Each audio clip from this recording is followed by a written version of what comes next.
आप अध्ययन कर रहे हैं स्टडी 99 साइंस पर। यह क्लास 12th की केमिस्ट्री की क्लास है। इस क्लास में यूपी बोर्ड या बिहार बोर्ड या किसी अन्य बोर्ड एग्ज़ाम्स की आप बेहतर तैयारी कर सकते हैं। इस क्लास की लेवल नीट, आईआईटी, जेई आदि तक का है। आप चैनल पर नए हो तो चैनल को सब्सक्राइब कर लें। पिछले क्लास में अभिक्रिया की आणविकता और कोटि को देखा। आज हम देखने वाले हैं अभिक्रिया की आणविकता और कोटि में अंतर, और जो है और भी देखेंगे क्वेश्चन को। पहले डाल लो अभिक्रिया की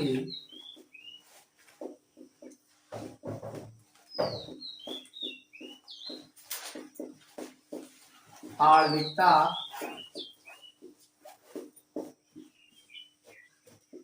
और कोटि में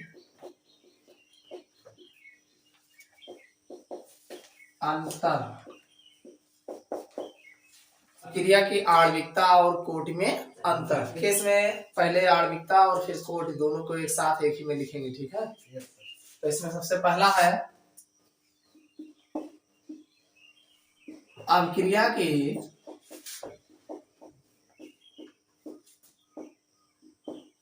आणविकता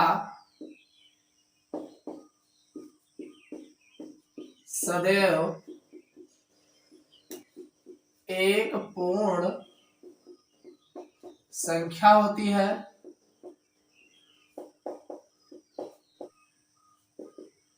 जबकि अभिक्रिया की कोटि भिन्नतम भी हो सकती है।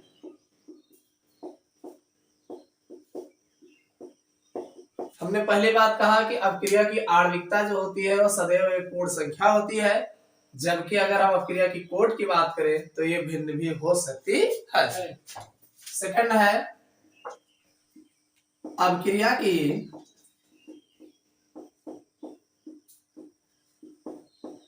आणविकता कभी भी शून्य नहीं हो सकती,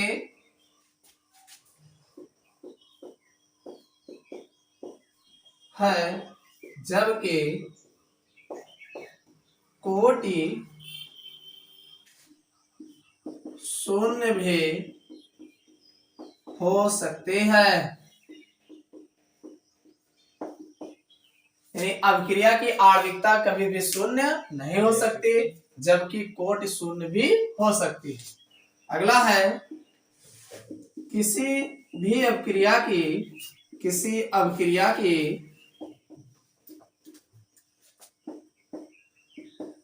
आणविकता और कोटि समान या भिन्न भिन्न हो सकते हैं। हमने कहा कि किसी अभिक्रिया की आणविकता और कोटि समान भी हो सकती है या भिन्न भिन्न हो सकती है। अगला है अभिक्रिया की आणविकता की व्याख्या उसकी क्रियाविधि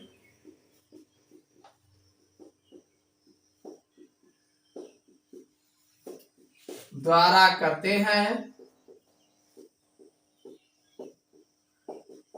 जबकि कोटि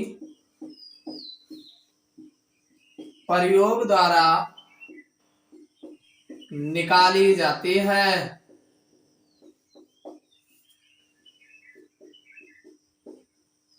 हमने कहा कि अभिक्रिया की आणविकता की व्याख्या उसकी क्रियाविधि द्वारा करते हैं, जबकि कोटि जो है प्रयोग द्वारा निकाली जाती है। अगला है वह अभिक्रिया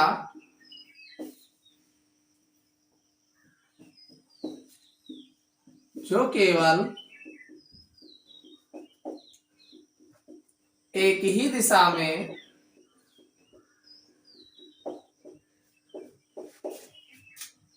पूर्ण हो जाती है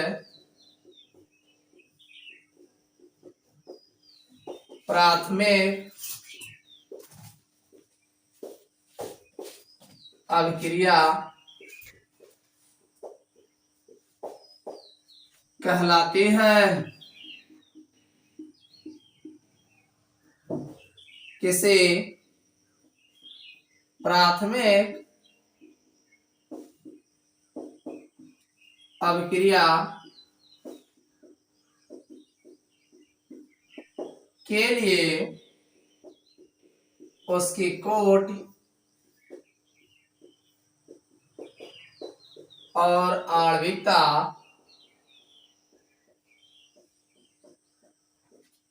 हमेशा बराबर होती है। जैसे एग्जाम्पल्स की अगर बात करें, NO plus O3 gives out NO2 plus O2। इस अभिक्रिया में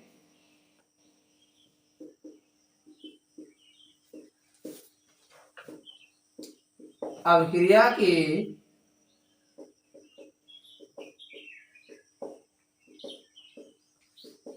व आणविकता दोनों दो है।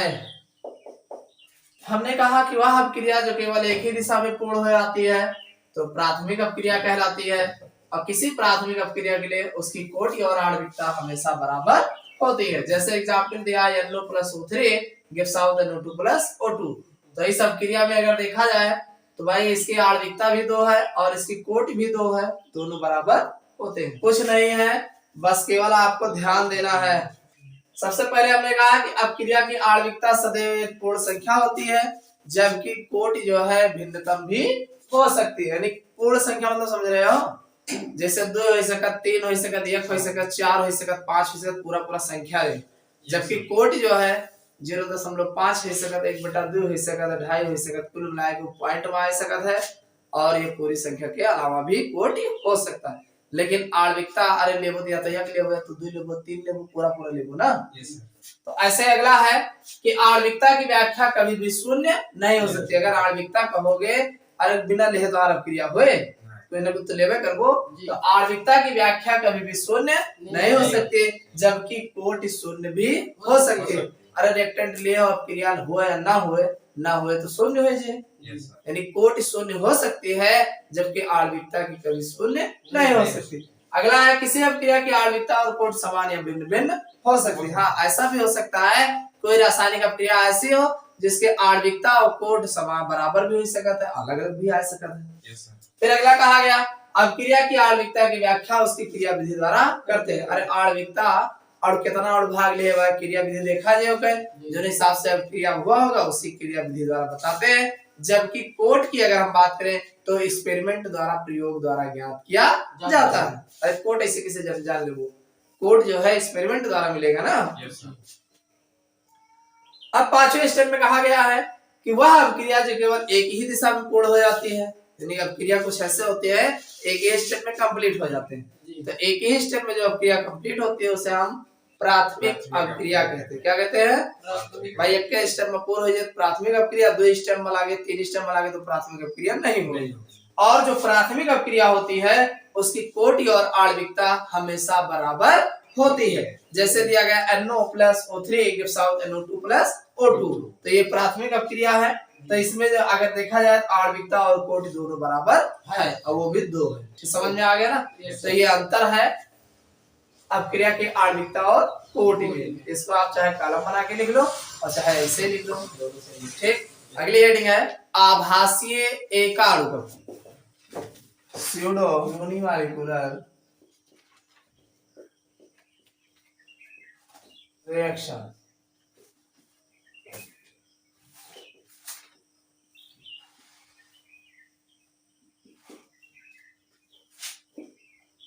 आभासी एकाणु अपक्रिया, स्यूडो यूनिमॉलिक्यूलर रिएक्शन। देखो होता क्या है, रियल में अगर देखोगे को वह उस रासायनिक अपक्रिया को जिसकी आणविकता 2 होगी, क्या होगी? 2। जिसकी आणविकता 2 होगी। अगर देखा जाए तो 1 नहीं होगा।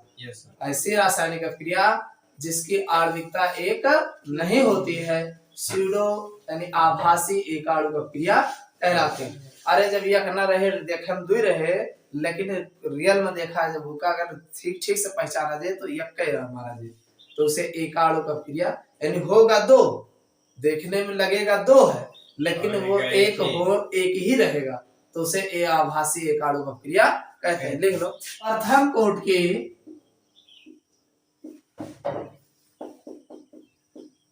की वह अपक्रिया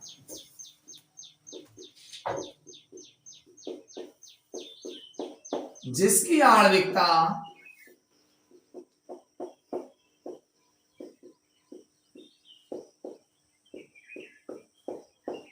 एक नहीं होती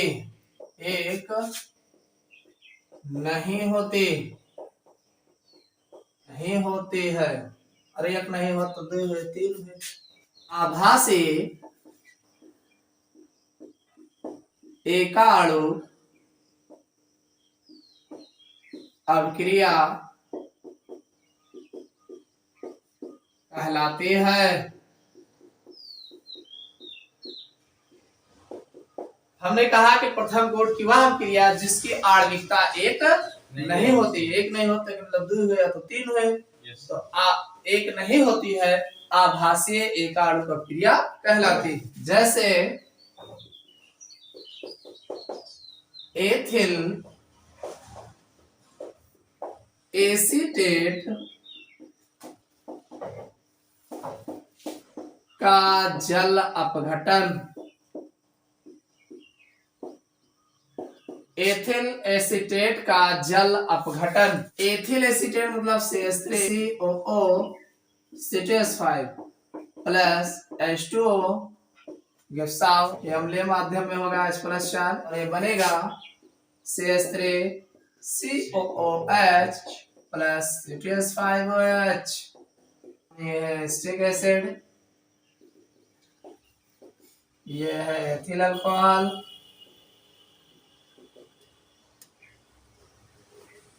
और ये है एथिल एसीटेट।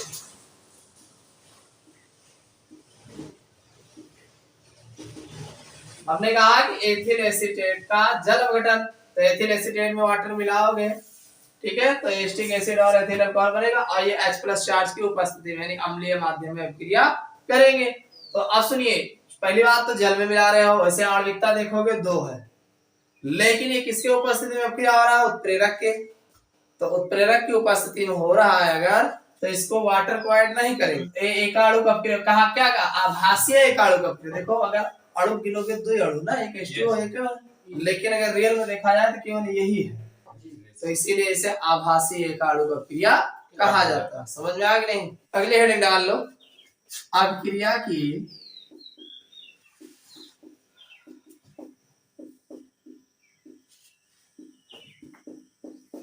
कोट के प्रकार। अपक्रिया की कोट के प्रकार, इसको हम देखेंगे कितने प्रकार के होते हैं। तो सबसे पहले हम बात करेंगे शून्य कोट की अपक्रिया। शून्य कोट की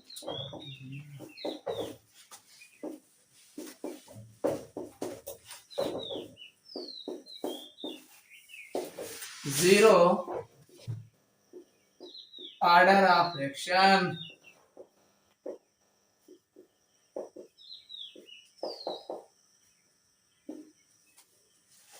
जीरो ऑर्डर ऑफ रिएक्शन। इसमें ज्यादा नहीं पढ़ना है, तो कई प्रकार जीरो है, प्रथम कोट की अपक्रिया, द्वितीय कोट की अपक्रिया, तृतीय कोट की अपक्रिया, अलग अलग है, ठीक है।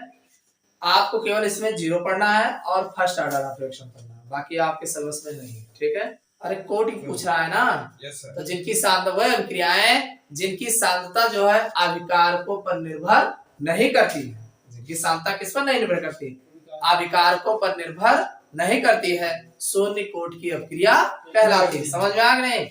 वह अपक्रियाएं, वह रासायनिक अपक्रियाएं जिनकी सांद्रता अभिकारकों पर निर्भर नहीं करती है। अरे जब ना निर्भर करे तब तो शून्य हुए, तो बस लिख लो इसी को। शून्य कोट की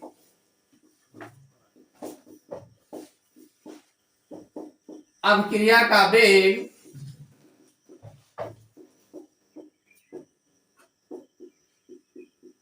अभिकारकों की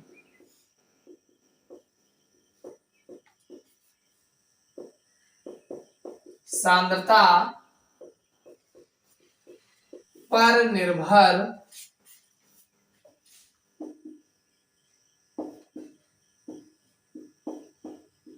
नहीं करता है। शून्य कोट की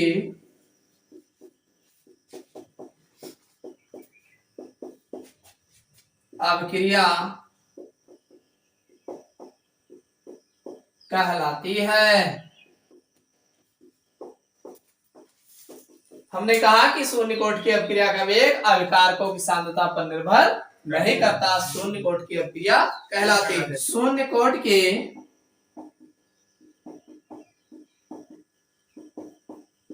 अपक्रिया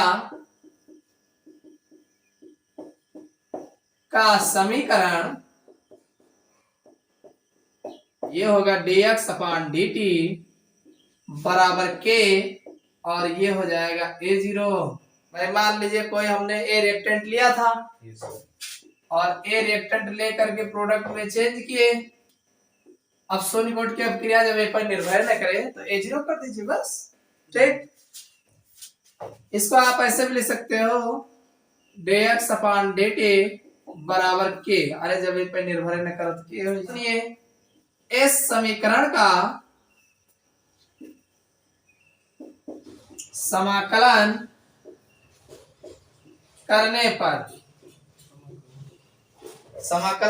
पर याद कर लो क्या होगा, x बराबर kt होगा। x बराबर भाई शून्य कोट की अपक्रिया अभिकारकों की सांद्रता पर निर्भर नहीं करता है, तो ये dx/dt इक्वल k a⁴ हो जाएगा। और जब ये 0 है तो मतलब dx/dt बराबर k हो जाएगा, और इसी का समाकलन कराओगे तो x बराबर kt। अरे k और t बराबर हो जाए ना, तो ये kt हो जाएगा, ठीक। हेडिंग डाल लो। पर सेकंड है प्रथम कोट की अभिक्रिया, प्रथम कोट की अपक्रिया, फर्स्ट ऑर्डर ऑफ रिएक्शन, प्रथम कोट की अपक्रिया, फर्स्ट ऑर्डर ऑफ रिएक्शन। देखो इसकी अगर परिभाषा आप देखोगे तो प्रथम कोट की जो अपक्रिया का वेग होता है वो एक अभिकारक पर निर्भर करता है। अरे प्रथम है ना, तो एक जने भी निर्भर करे, द्वितीय होते द्विज अभिकारक पर निर्भर करता है, तृतीय होते तीन अभिकारक पर निर्भर करता, चाहे तीन अभिकारक पर चाहे उसके तृतीय घात पर। समझ में आ गया नहीं? प्रथम कोट की अपक्रिया का वेग एक अभिकारक की सांद्रता के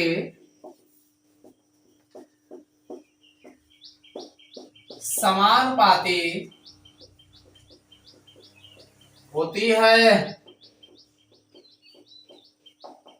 आगे प्रथम कोट की अपक्रिया का वेग एक अभिकारक की सांद्रता के समानुपाती होती है। अब इसका एग्जाम्पल अगर देखना चाहो, चीनी का जल अपघटन, चीनी का जल अपघटन, तो 12H22 11 plus H2O, presence of H2SO4 बनेगा C6H12O6 प्लस C6H12O6, ग्लूकोज एक फ्रक्टोज, इसको याद कर लेना। ये है शुगर इनका जन्मकरण बताओ। अब देखा जाए तो प्रथम फर्स्ट ऑर्डर ऑफ रिएक्शन क्यों है, क्योंकि हम H2SO4 अम्लीय माध्यम में ही जब क्रिया कर रहे हैं तो ये केवल शुगर पर ही निर्भर करेगा। सेकंड एग्जांपल है एथिल एसीटेट का जल अपघटन, जल अपघटन, एथिल एसीटेट का जल अपघटन। इनका जन्मकरण CH3 COO C2H5 plus H2O वे अम्लीय माध्यम में क्रिया करेंगे H2SO4 या H+4 बनेगा CH3 COOH प्लस C2H5OH। नाम जानत हो एस्टिक एसिड है और ये एथिल अल्कोहल है और ये आपका एथिल एसीटेट है। एथिल एसिड प्रथम कोट के